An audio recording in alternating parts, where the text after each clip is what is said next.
Healthcare careers shouldn't be a mystery. They shouldn't be reserved for people who already have connections or know the right people. I'm Abby, and this is Healthcare Unveiled, where we have honest conversations with healthcare professionals about their real journeys, the good and the challenging parts, so you can figure out if and how this path might work for you.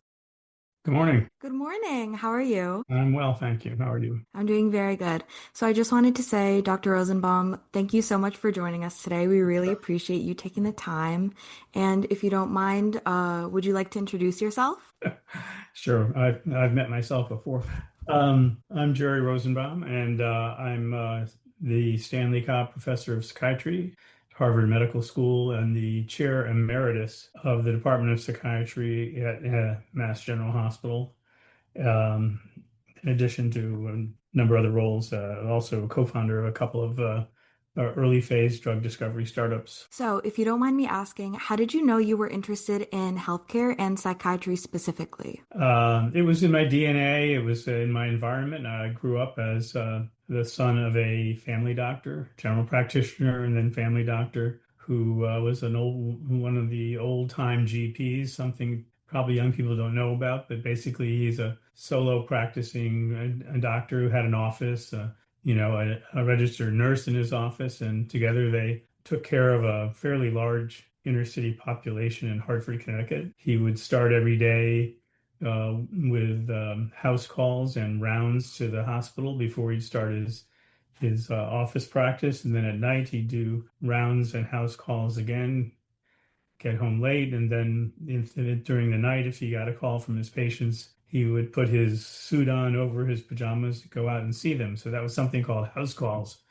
Very inspiring. You know, he was beloved by his patients. He delivered babies. He took care of people into old age. He sat with them in the, worst of times when they were going through things. And it was a very inspiring role model. So it was always assumed that I would follow in those footsteps. Um, and then I did. So you grew up with your father as a general practitioner then? Right, So right. what was it like growing up with having a father as a physician, and what did you see as far as like the work-life balance of your father? Because it sounds like it was a very demanding role. Yeah, there was no work-life balance. It was mostly work for him. And he would have, an occasional vacation or, he might play a round of golf on the weekend, but he was mostly responsive to the needs of his patients. Those days there were no beepers or cell phones or things. So the telephone would ring and it'd be the answering service, and they would tell him that somebody needed him, and he'd call, and then he'd get in the car. It was a black bag and an Oldsmobile, and he would drive out to see the patient. When I got older, I would ride shotgun, and when I was a medical student, I would go with him. Really? Yeah, yeah, and or I'd spend time in the office. And he did everything. His office uh, sign said physician and surgeon. And so for many years, he did, certainly minor surgeries, removed appendix, tonsils, things like that, did wound care, removed various, superficial maladies, and then would assist the other surgeons at larger procedures. So, he did it all. I can remember when playing with a friend at home, he fell and, split his forehead, and my father came home and sewed it up, went back to work. It certainly sounds like he did it all. Yeah. It's something you don't, that went out the door. I mean, he sort of regretted that as medicine became more specialized, rightfully. Um, the extent of what he might do got narrower and narrower until he became more what you would call a PCP, and would care for people over time. And when people needed something special, a procedure, he would refer it. I mean, in the early years, he had his own X-ray machine in his office, and he could take his own X-rays, do his own basic lab tests. It was a very different world. So you said that it was kind of expected that you were going to follow in his footsteps, but he kind of took the role more of a primary care physician. How did you decide to pursue a very different kind of specialty than your father? Well, when I went to college, I assumed I was pre-med, and I started taking Yeah. pre-med courses. Um, along with other things, but I was drawn more to American history, American literature. I was an American Studies major at college, although I took the basic minimum of pre-meds to be able to apply to medical school. By the time I reached my early senior year, I thought, the things I enjoyed and were best at might lead me to a different profession, maybe like the law. Um, and while I was pondering that decision, I got a very low draft number. There was a war going on then called the Vietnam War, and they decided to give people lottery numbers. And if you had a high number, you were free to plan your life, and if you had a low number, you couldn't. So I had a low number. So at that time, in medical school, gave you a deferral. It was sort of a mixed blessing. It deferred you, but you were still eligible to draft till age 35 because they needed doctors. But I figured the war would be over by the time I finished training, and it sort of was. They stopped drafting anyway. So I went to medical school thinking that, some people do both, and maybe that would be my path. But I found in medical school that psychiatry, at least the psychiatry of that era, we're talking about 1974, was more of a narrative profession than a biological profession. It was more about people's stories and understanding them and therapy and analysis and things like that.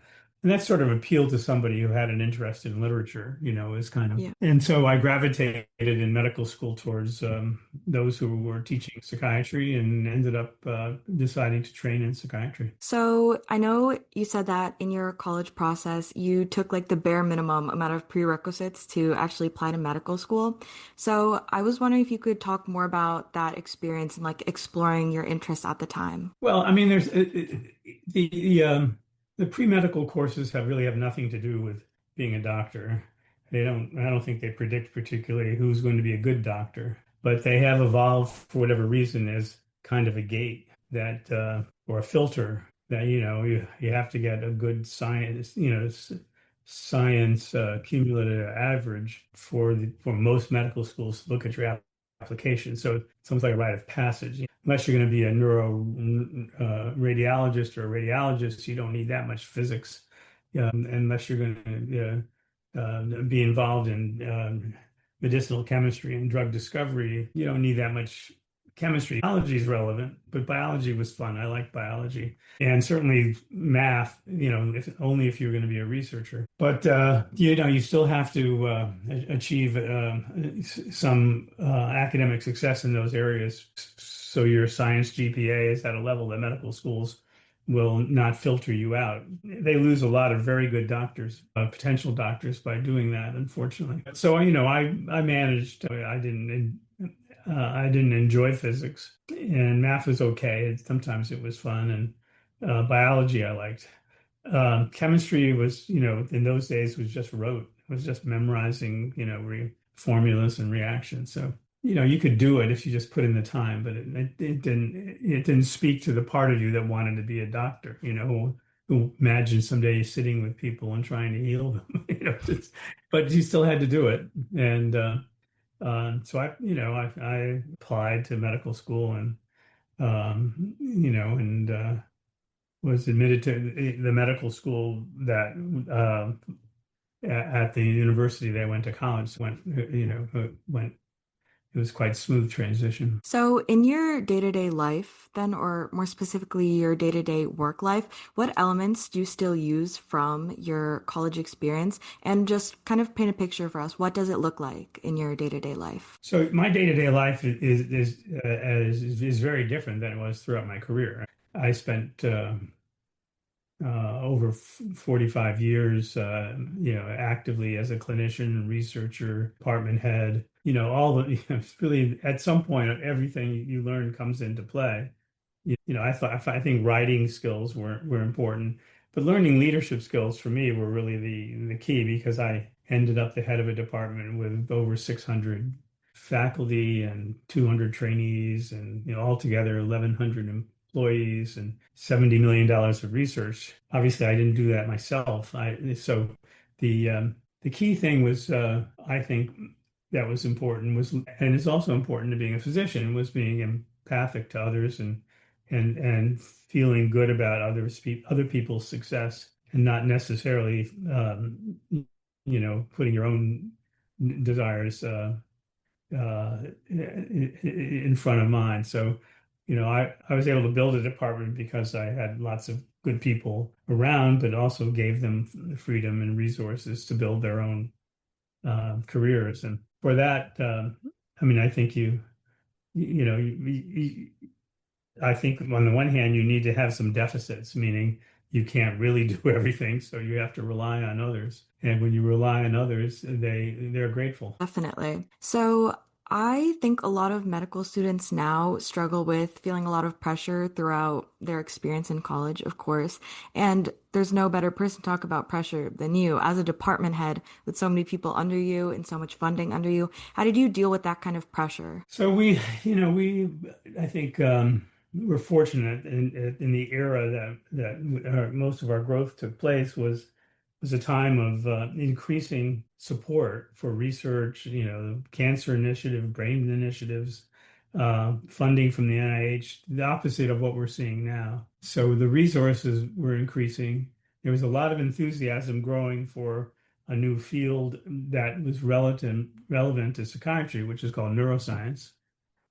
So although the most common major going into medical school or our medical school was a college major was neuroscience, although the number of people going into psychiatry by the time they finished medical school, a lot of the physicians and surgeons had talked people out of it, but it still was an intriguing and growing and fascinating area to explore. How the brain works, and we had new tools to understand it, from neuroimaging to genes to all kinds of statistical uh, tools. So we drew a lot of very talented people into psychiatry, and then, as I said, time of expanding resources and support, our department grew from being really quite small to being quite large.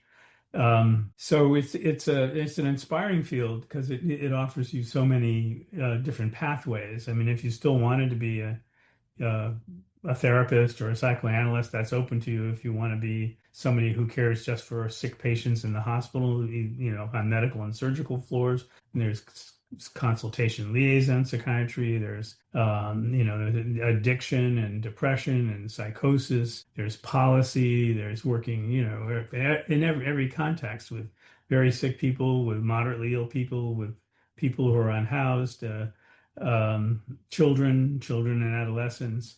There's work with industry and drug discovery. So it's a field that has so many pathways that it attracts lots of folks.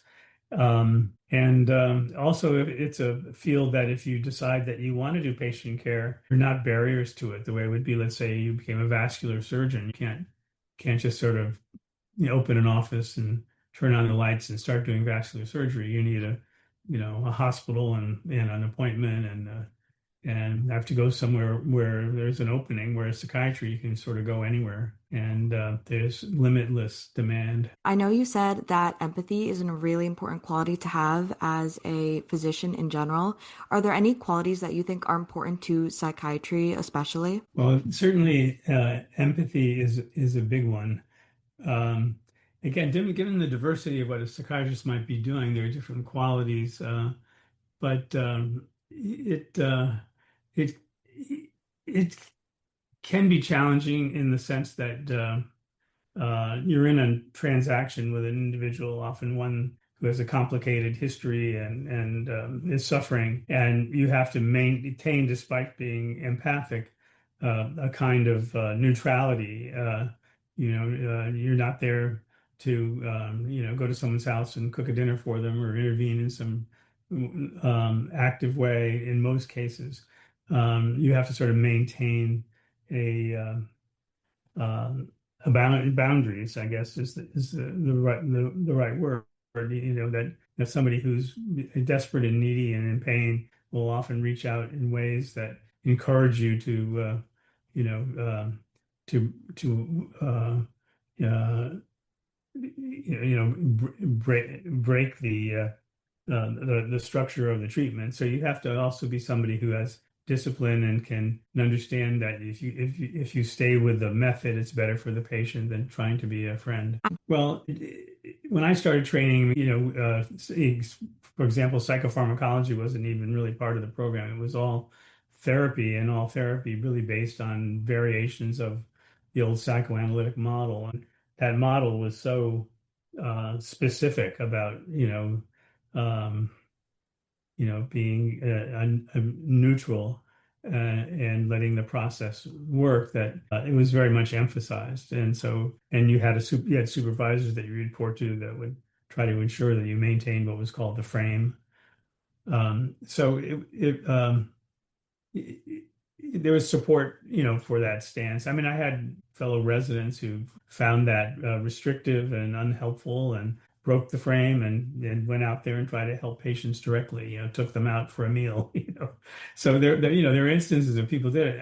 Frankly, I don't know whether the outcomes were better or worse, but then over time, there were just more tools that changed the nature of the relationship. Psychopharmacology, for example, created a more PCP-like relationship. Some of the new therapies that were developed over time, like cognitive behavioral therapy, were definitely more interactive and didactic, instructive. They involved homework and practice, and so the field sort of opened up, and psychodynamic therapy became just one tool now out of many tools, and each one has its own um, uh,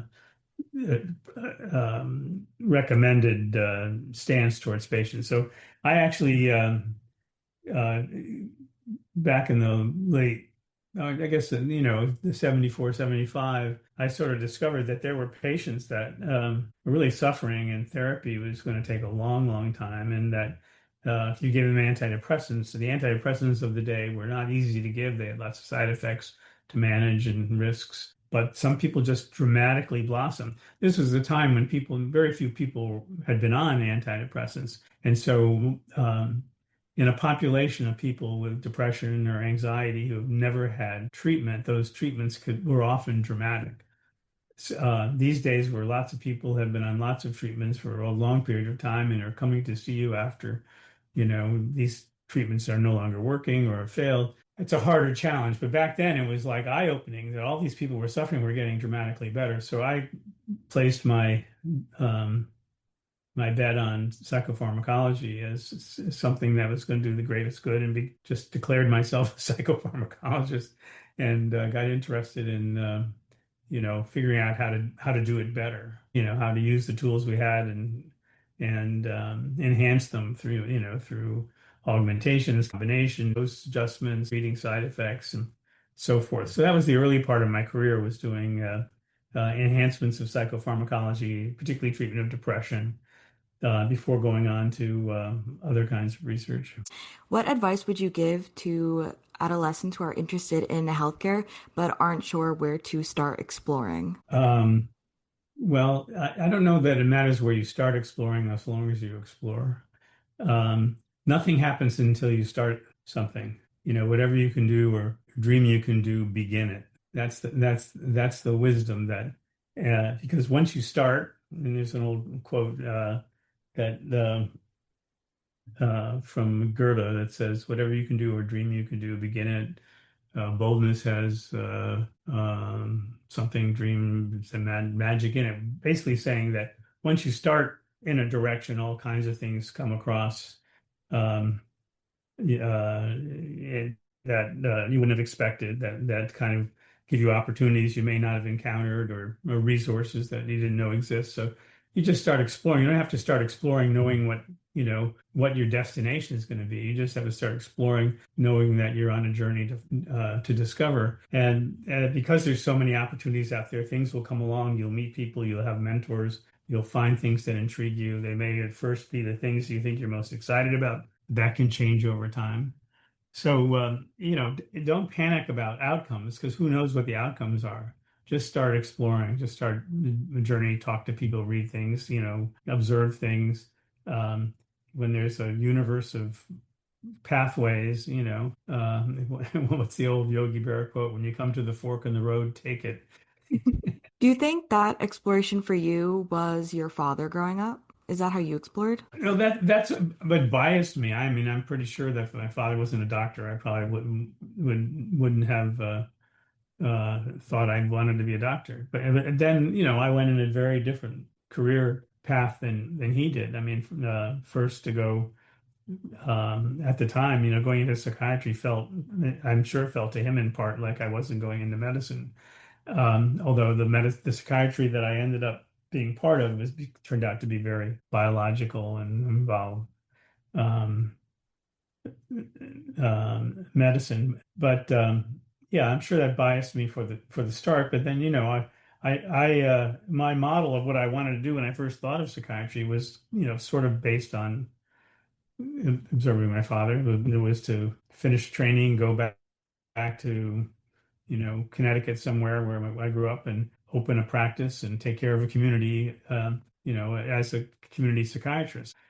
Yeah, I was at this department that was, in a large academic medical center. It wasn't a particularly academic department at the time in terms of research. It was academic in terms of teaching and training. And I got attached to the chairman, and he was my mentor. And so I wanted to stick around. And by sticking around, I kind of kept myself open to whatever jobs came available. So I started out in what's called CL. That's consultation liaison psychiatry, where you take care of medical and surgical patients in the hospital who are having either diagnostic challenges or behavioral problems or came in with their psychiatric disorders. And then, was sort of focused on treating pain patients. Interesting issues that when I started taking care of pain patients, my mother got excited. I didn't know why, but she thought I was saying paying the patients. But anyway, so I was a CL psychiatrist, and then the person who was leading our very nascent psychopharm clinic, a small clinic, decided to leave to go to another department out of state, and so the position got open. So it was a job. And in those days, psychopharm and CL were closer than you think because both subspecialties knew that there was a body and a brain, not just a mind. And so I, asked my chief if I could have that job, and he sort of held me off for a year or two and then finally gave it to me.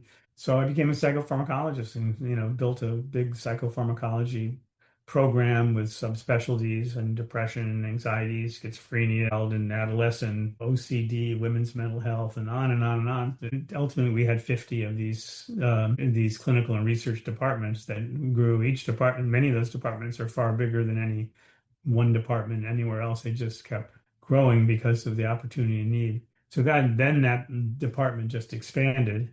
I became more an administrator than a psychopharmacology research because all of my colleagues now had domains where the research were taking place. And I moved into another area of research, which was studying very young children, toddlers of parents with psychiatric disorders, trying to look at risk and protective factors, understanding the I suppose you say the exposome and the genome, and predicting who would get psychiatric disorders and whether you could intervene early to prevent them, and ended up doing that for a couple of decades, looking at early childhood temperament and interventions in those at risk and following them over time until, in the wisdom of our NIH leaders, they decided that they didn't want to do longitudinal studies anymore. So just when our cohorts of several hundred patients were reaching the critical ages of the early 20s, they canceled all those, sort of a harbinger of things to come. But anyway, we learned a lot, and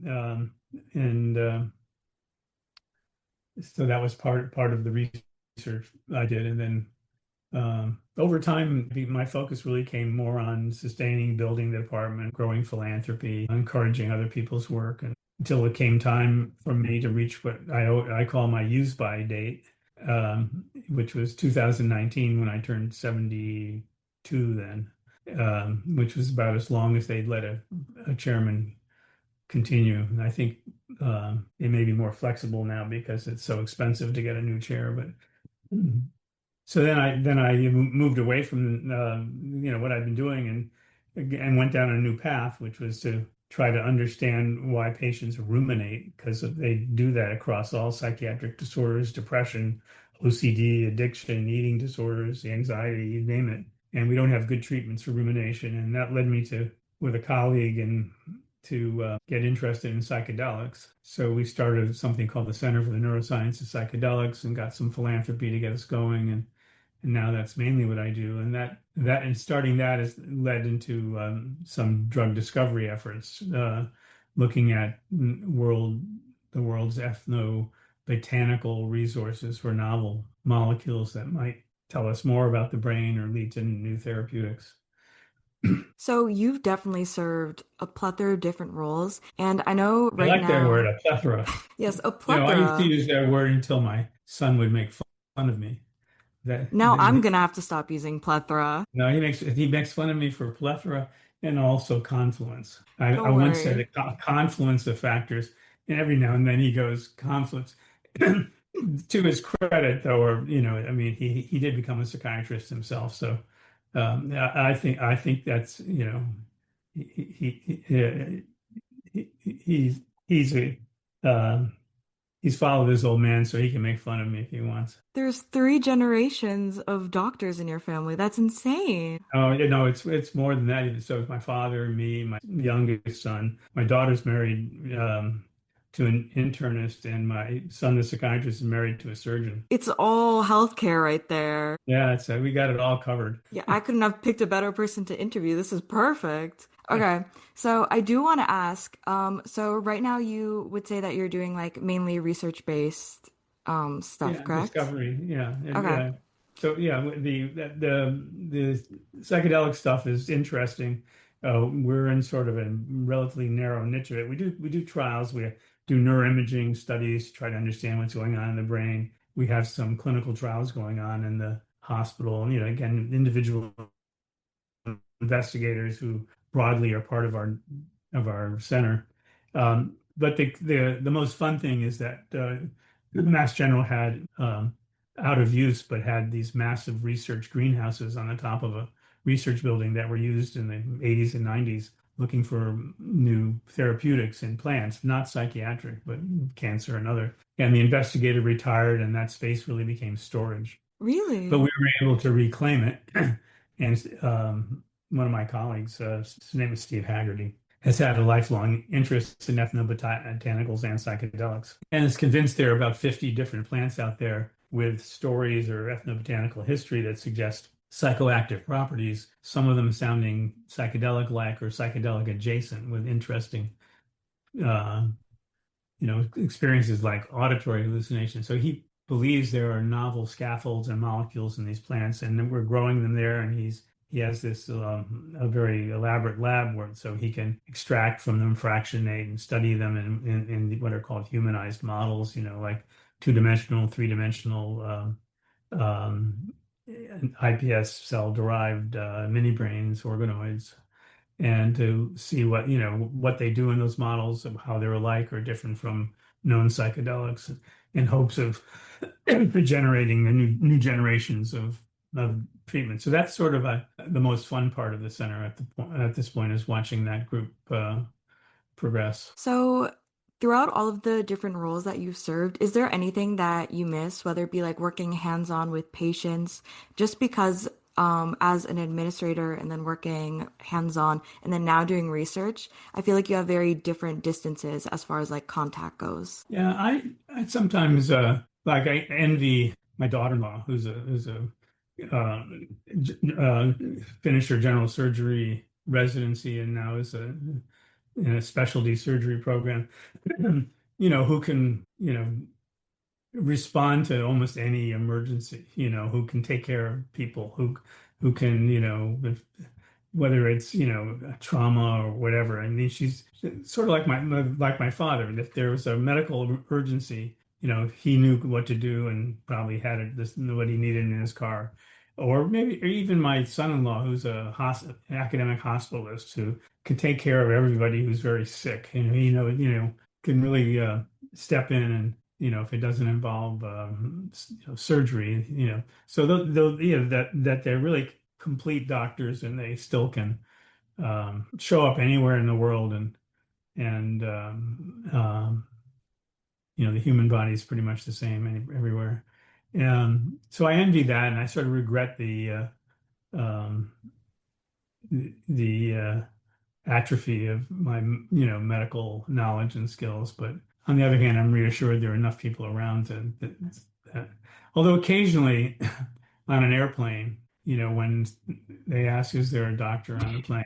I usually wait. Nobody rings their bell. I ring my bell because, if nobody else is there, at least I went to medical school and worked in a general hospital for decades. And then when they'll ask for see your license, they ask what kind of doctor. When I say psychiatrist, they're not always thrilled, but I may be the best they have.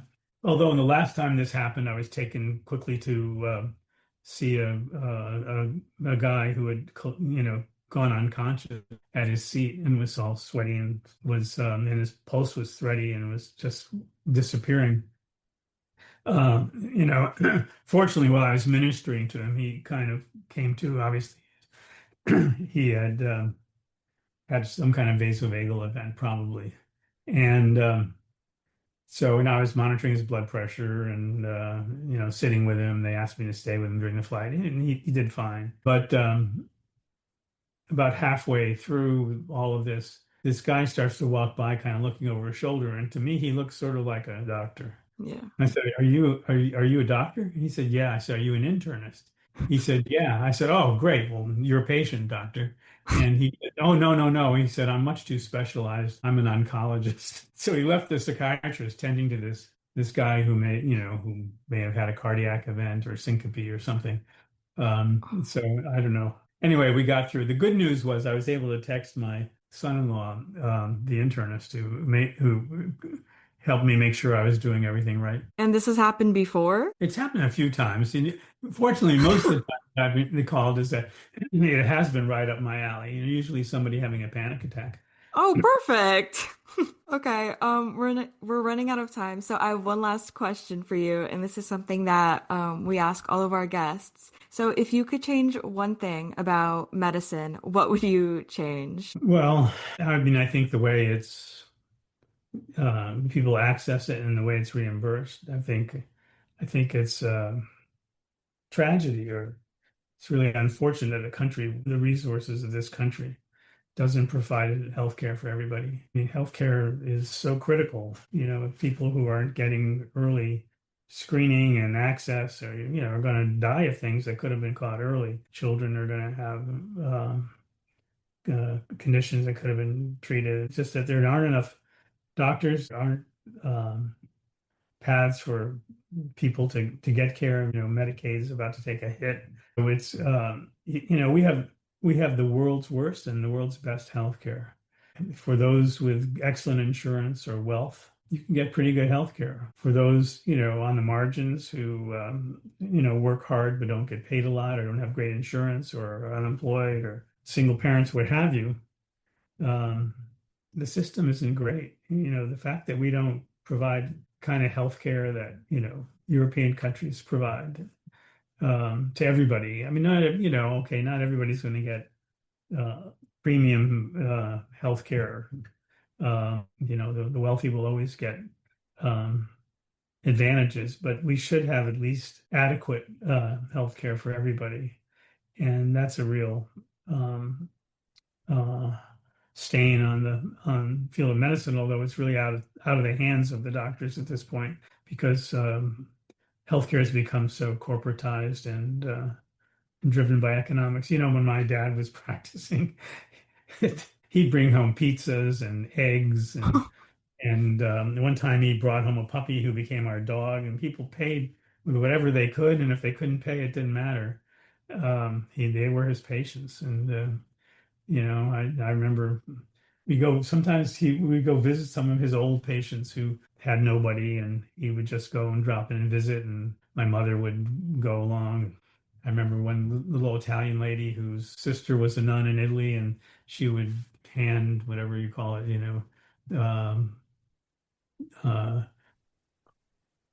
I can't remember the word, but the detail Embroider. embroider, yeah, pillowcases and stuff as a way of saying thank you, and it was very different. That's so drastic from how healthcare performs Oh today, at yeah. least in America. Oh yeah, yeah. Well, maybe not in some rural areas where the Yeah. doctors are the community. Maybe we still see that a little bit in some places, but also, in fairness, medicine's gotten pretty complicated. the number of tools and treatments has expanded. It's very hard for one person to have you really do it all the way you could in, I don't know, the 30s. My father graduated medical school in 34, and penicillin hadn't been discovered yet. I mean, it was different. Definitely. So on that note, we have a little less than a minute left. So I wanted to say thank you so much again for meeting with me. I really appreciate you taking the time, Dr. Rosenbaum. All right. Nice to meet you, Abigail, and good luck with your podcast. Thank you. It was a pleasure. All right. Take care. Bye-bye. Enjoy your day. Thanks for joining us for this episode. Don't forget to follow us on Instagram and your favorite podcast platform. You can find us at Healthcare Unveiled. And remember, healthcare shouldn't be a mystery. And with the right information and support, it doesn't have to be. Until next time, I'm Abby, and this has been Healthcare Unveiled.